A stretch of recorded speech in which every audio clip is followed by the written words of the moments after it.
É isso aí, pessoal. Bora para mais uma notícia, mais um conteúdo trazendo para vocês as últimas informações. Uma notícia bombástica envolvendo Alcolumbre Moraes acaba de explodir. Já peço a vocês que, se não é inscrito no canal, se inscreva, deixe seu like e o seu comentário. Isso faz uma enorme diferença para a gente aqui dentro da plataforma. Pessoal, não se esqueçam de ativar o sininho das notificações para ficar por dentro de tudo que acontece no meio político e deixem o seu joinha, porque o seu joinha é muito importante para a gente, ajuda muito na distribuição do conteúdo. Não se esqueçam de hypar também este vídeo, clique no botão de hypar aí embaixo para que ele seja entregue, para que este conteúdo viralize. É uma notícia importantíssima. Agora, sem mais enrolação, bora para o conteúdo. Congresso Nacional, Davi Alcolumbre, marcou para o dia 30 de abril a sessão conjunta para analisar o veto do projeto de lei da dosimetria. A proposta, vetada integralmente pelo presidente Lula, reduz as penas dos condenados pelo 8 de janeiro. Vários parlamentares de oposição estavam há meses pressionando Alcolumbre a definir a data para análise dos vetos. O deputado Nicolas Ferreira gravou um vídeo nas redes que chegou a mais de 100 milhões de visualizações. O senador Jorge Seife, do PL de Santa Catarina, se encontrou com Alcolumbre nesta semana para pedir urgência na análise do tema. Ele explicou que a condenação recente do catarinense de 71 anos a 14 anos de prisão por ter feito um Pix de R$ 500 para um manifestante foi a gota d'água para pressionar o presidente do Congresso. A resistência de Alcolumbre foi contornada quando o senador prometeu que a sessão teria pauta única. Ou seja, não seriam discutidos outros assuntos, como a instalação de uma CPMI para investigar o caso do Master. Vamos acompanhar o relato do senador Jorge Seife. Mas a questão daquele catarinense que pagou uma passagem para um manifestante, cara de 71 anos de idade, ser preso 14 anos, sem fiança, regime fechado, aquilo, sinceramente, de todos os absurdos, foi o absurdo do absurdo para mim. Para mim, lógico, todas as histórias são terríveis, são tristes, mas aquilo ali, para mim, acabou sendo um marco para pedir uma audiência com o presidente Davi Alcolumbre. Chegando lá, na residência oficial, tomamos um café, conversamos. Falei, Davi, você viu a história do catarinense, tal. É um absurdo, não sei o que. Eu falei, Davi, abre a sessão congressual, pauta a dosimetria, e suspende, encerra. Não, mas vocês querem CPMI, a oposição vai pegar no meu pé, a Polícia Federal já está investigando, o Ministério Público já está investigando, o Vorcaro já assinou a delação, o cunhado dele já assinou a delação. Eu falei, olha, eu vou fazer então um documento com a oposição, dizendo que nós concordamos com pauta única. Tu tem as assinaturas? Eu falei, eu vou atrás, vou conversar com o pessoal. E aí, desde terça, saí da casa da residência oficial do presidente Davi e fui atrás de cada um dos senadores. Inclusive, senadores que eu não esperava que assinassem.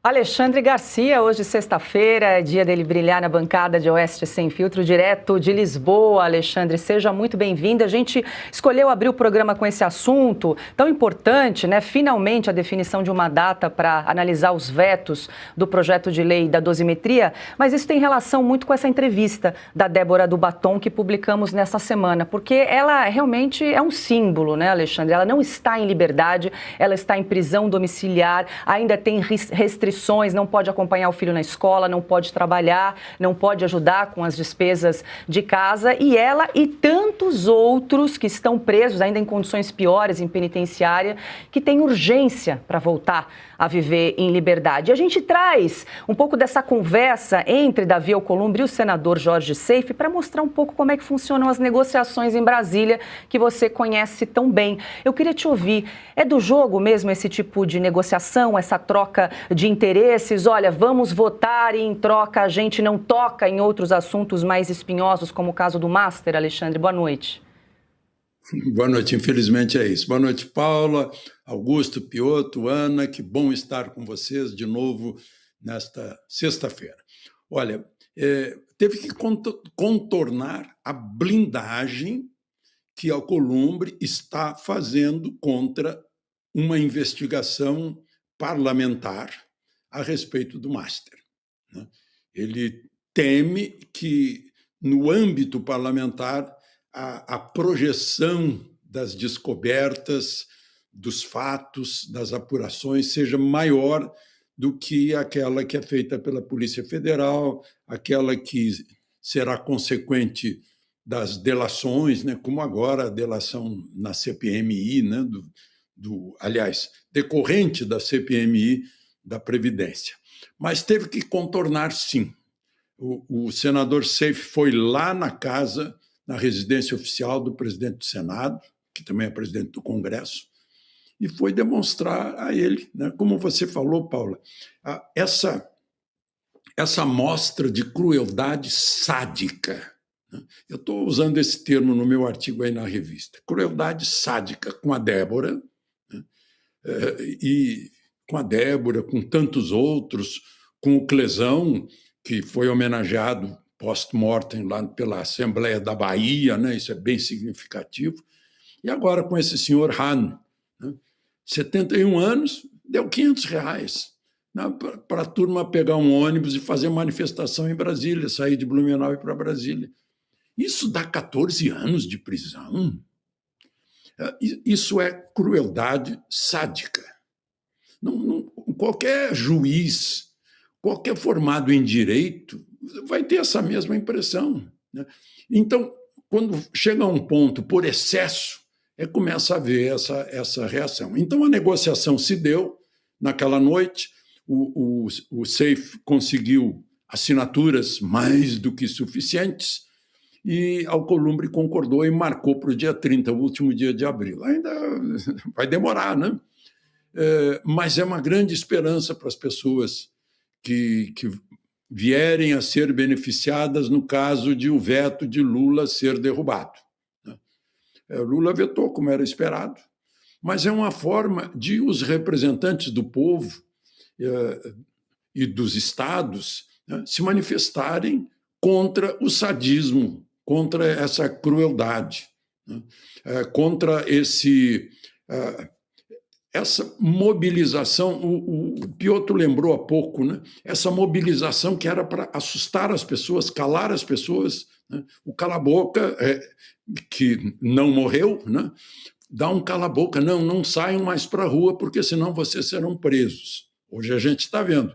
Eu vou adicionar alguma coisa a que o Piotr disse, né? Porque no meu canal eu vejo as pessoas lá atrás dizendo: só Deus pode nos ajudar. Depois, como será que Trump pode nos ajudar? Agora não, as pessoas estão se manifestando. Só com o povo nas ruas a gente resolve isso. Ou seja, o povo está assumindo que não é com ele, é com ele sim, não é com Deus nem com Trump, é com o povo brasileiro. Ou não é uma democracia, porque na democracia o poder emana do povo. Então, Alcolumbre vai fazer isso, mas não quer ouvir falar em CPI, né, em investigação sobre o Master. Meu Deus do céu. Como confessam, isso equivale a um ato falho, né? Quando Moraes pega uma ação do PT lá de 2021 para dizer que não pode fazer delação àquele que estiver preso, quando o Toffoli põe uma blindagem em torno de um inquérito onde ele estava como relator, todas essas histórias aí de proteção aos culpados evidencia que alguém está escondendo, alguém está do lado do crime, alguém está do lado da ilegalidade, se está protegendo, se não quer apurar. O que recomenda o bom direito é que tem que haver transparência e plena apuração dos fatos que forem ilegais, e não o contrário. Então, agora já teremos uma manifestação do Congresso, provavelmente derrubando o veto de Lula e reduzindo o tamanho das penas, né? Embora penas injustas, mas pelo menos atenua, né? De Bolsonaro, por exemplo, eu tenho visto aí que vai cair de 27 anos e alguns meses para 2 anos e alguns meses. E caindo dessa forma, muita gente já vai voltar para casa livre, porque já cumpriu pena.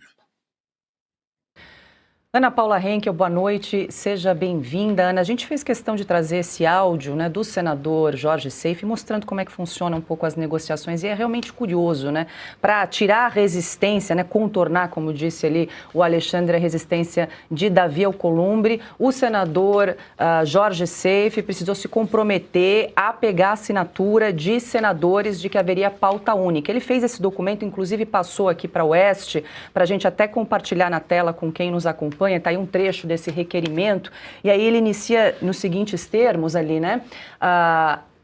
Requeiro, nos termos do parágrafo 4º do artigo 66 da Constituição Federal, a adoção das providências necessárias para a convocação de sessão conjunta do Congresso Nacional e que seja pautado na forma de item único. O veto 3 de 2026, que fala ali do PL da dosimetria. Ele conseguiu, Ana, 32 assinaturas e aí apresentou esse documento ao Davi Alcolumbre, que na sequência, então, definiu a data do dia 30 de abril para análise do veto do PL da dosimetria. Foi assim ali a negociata durante essa semana. Boa noite. Boa noite, Paula. Boa noite, Piotr, mestres queridos. Alexandre, Augusto Nunes, boa noite à nossa audiência. Paula, acompanhando a matéria, brilhante matéria sobre a soja, os caminhões ali, aquela buracada toda. Aí agora a gente vê o Alcolumbre como presidente do Senado, mais uma vez, nós prometemos que isso não ia acontecer, né? E aconteceu. Olha, o brasileiro faz milagre todo dia. É a conclusão. O brasileiro não desiste, faz milagre, é resiliente e ama o seu país. Alcolumbre não dá mais. Ele colocou agora 30 de abril, né? De hoje até 30 de abril são 20 dias. 20 dias na política brasileira é uma eternidade. E um dia ou uma hora na vida dessas pessoas também é uma eternidade. Pessoas que já estão presas injustamente, pessoas que estão com tornozeleira eletrônica, pessoas que não têm mais seus entes queridos, como a família do Clesão, como a família do brasileiro que faleceu a semana passada na Argentina. Então, 20 dias. Que bom que deu certo, o vídeo do Nicolas fez pressão, o senador Seife também, que bom que agora vai ser pautado. É isso aí, pessoal. E vamos aqui para mais uma notícia. A PL ultrapassa 100 deputados após janela partidária e projeta eleger 115 em outubro. Partido de Flávio Bolsonaro saltou de 86 para 101 deputados durante a janela e mira recorde histórico. Com o encerramento da janela partidária, o Partido Liberal se tornou o maior partido da Câmara dos Deputados. Fim da janela partidária. A sigla conta a partir de agora com 101 deputados e disparada é resultado de proximidade das eleições e da pré-campanha do senador Flávio Bolsonaro. O PL saltou de 86 para 101 deputados no período de um mês em que foi permitida a troca de sigla sem punições, com 22 novos filiados e 7 saídas com adesões concentradas nos últimos dias do prazo. A tendência é que o partido consolide a maior bancada desde 1998, quando o então PFL alcançou 105 cadeiras na reeleição do ex-presidente Fernando Henrique Cardoso. Para as eleições de outubro, o PL projeta eleger entre 100 e 115 deputados federais e entre 20 e 25 senadores. A estratégia inclui apostar no nome de Flávio Bolsonaro à presidência como forma de mobilizar a militância e fortalecer as candidaturas legislativas.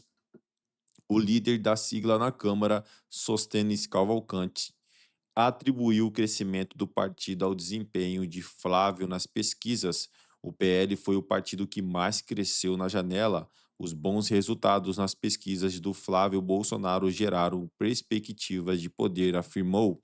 O partido ainda não tem costura completa em alguns estados, mas já faz apostas para alcançar suas metas. Em São Paulo, não contará com mais puxadores de votos como Carla Zambelli e Eduardo Bolsonaro. Em contrapartida, terá Lucas Pavanato e Luiz Felipe de Orleans e Bragança. Em Minas Gerais, o deputado Nicolas Ferreira, que havia manifestado interesse em disputar outro cargo, deve permanecer como candidato à reeleição para a Câmara. Entre os novos nomes que ingressam no PL durante a janela estão Alfredo Gaspar, relator da CPMI do INSS, e Rosângela Moro, ambos ex-membros do União Brasil. A busca por verbas do fundo eleitoral, estimadas em 5 bilhões para este ano, também orientou as trocas. É isso aí, pessoal. Agradeço a vocês pela companhia e até o próximo conteúdo.